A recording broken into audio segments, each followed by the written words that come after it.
ಸ್ಫೋಟ ಸ್ಥಳಕ್ಕೆ ಭೇಟಿ ನೀಡಲಿದೆ ಎನ್ಐಎ ತಂಡ. ರಾಷ್ಟ್ರೀಯ ತನಿಖಾ ತಂಡದವರು ಸ್ಫೋಟದ ಹಿಂದೆ ಉಗ್ರ ಕೈವಾಡದ ಶಂಕೆ ಇರೋದ್ರಿಂದ ಎನ್ಐಎ ತಂಡದಿಂದಲೂ ಕೂಡ ಪರಿಶೀಲನೆ ನಡೆಯುತ್ತೆ. ಬೇರೆ ಬೇರೆ ತನಿಖಾ ಸಂಸ್ಥೆಗಳು ಈಗ ಸ್ಪಾಟ್ಗೆ ಬಂದಿವೆ. ನಿಮಗೆ ಎನ್ಐಎ ಅವರು ಬರ್ತಾರೆ, FSL ಅವರು ಬರ್ತಾರೆ, NSG ಅವರು ಬರ್ತಾರೆ, ಮತ್ತು ಡೆಲ್ಲಿ ಪೊಲೀಸರು ಕೂಡ ಬಂದಿದ್ದಾರೆ.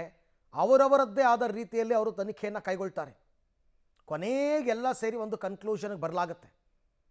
ಇಂಥ ಪ್ರಕರಣಗಳು ಮೊದಲೇನಲ್ಲ, ನಮ್ಮಲ್ಲಿ ನಡೆದಿದೆ ಈ ಹಿಂದೆ ಕೂಡ. ಯಶಸ್ವಿಯಾಗಿ ಅದನ್ನು ಚೇಸ್ ಮಾಡಿದ್ದಾರೆ ಟೀಮ್ ಅವರು.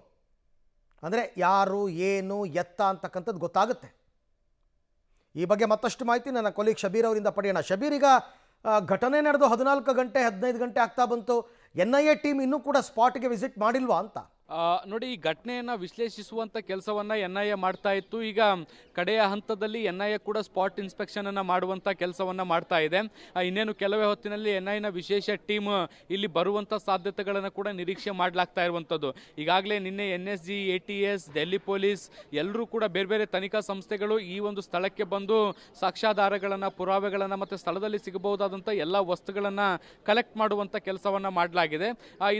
ಇದಕ್ಕೆ ಪೂರಕವಾಗಿ ಈಗ NIA ಕೂಡ ಬಂದು ಸ್ಥಳ ಪರಿಶೀಲನೆ ಮಾಡುವಂಥ ಕೆಲಸವನ್ನು ಮಾಡುತ್ತೆ. ಅಲ್ಲಿ ಅವ್ರಿಗೇನಾದರೂ ಒಂದಿಷ್ಟು ಅಂಶಗಳು ಸಿಗ್ತಾವ ಅನ್ನುವಂಥದ್ದನ್ನು ಕೂಡ ನೋಡುವಂಥ ಕೆಲಸವನ್ನು ಮಾಡುತ್ತೆ. ಅದಾದ ಬಳಿಕ ಈ ಘಟನೆಯ ಹಿಂದಿರುವಂತಹ ಭಯೋತ್ಪಾದಕ ಸಂಘಟನೆ ಯಾವುದು ಅಥವಾ ಯಾರು ಭಯೋತ್ಪಾದಕರ ನೇತೃತ್ವದಲ್ಲಿ ಈ ಒಂದು ಘಟನೆ ಆಗಿದೆ ಅನ್ನುವಂಥದ್ದನ್ನು ಪತ್ತೆ ಹಚ್ಚುವಂಥ ಕೆಲಸವನ್ನು ಕೂಡ NIA ಮಾಡುತ್ತೆ.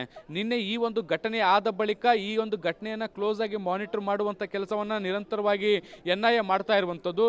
NIA ಇಂಥದ್ದೇ ಪ್ರಕರಣಗಳನ್ನು ಭೇದಿಸುವಲ್ಲಿ ಸಾಕಷ್ಟು ಪರಿಣಿತಿಯನ್ನು ಹೊಂದಿರುವಂತಹ ಅಧಿಕಾರಿಗಳನ್ನು ಹೊಂದಿರುತ್ತೆ. ಸೊ ಹೀಗಾಗಿ NIA ಟೀಮ್ ಕೂಡ ಒಂದು ತಂಡ ಇಲ್ಲಿಗೆ ಬರುತ್ತೆ.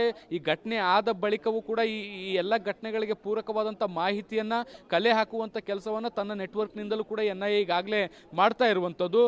ಈಗ ಸಾಕಷ್ಟು ಮಾಹಿತಿಗಳ ಸಂಗ್ರಹದ ಜೊತೆಗೆ ಈಗ FSLಗೆ ಬೇರೆ ಬೇರೆ ವರದಿಗಳು ಕೂಡ ಬರಬೇಕಾಗಿರುವಂಥದ್ದು. ಆ ವರದಿಗಳನ್ನು ಇಟ್ಕೊಂಡು ಮುಂದಿನ ಹಂತದಲ್ಲಿ ಇದು ಯಾವ ರೀತಿಯಾದಂಥ ದಾಳಿಗಳು ಅಥವಾ ಇದೇ ರೀತಿಯಾದಂಥ ದಾಳಿಗಳು ಈ ಹಿಂದೆ ಆಗಿದವ ಅಥವಾ ಈ ಹಿಂದೆ ಭಾರತದಲ್ಲಾದಂಥ ದಾಳಿಗಳಲ್ಲಿ ಇದೇ ರೀತಿಯಾದಂಥ ಸಿಮಿಲರ್ ವಸ್ತುಗಳು ಬಳಕೆಯಾಗಿದ್ವಾ ಅನ್ನುವಂಥದ್ದನ್ನು ಪತ್ತೆ ಹಚ್ಚುವಂಥ ಕೆಲಸವನ್ನು ಮಾಡಲಾಗುತ್ತೆ.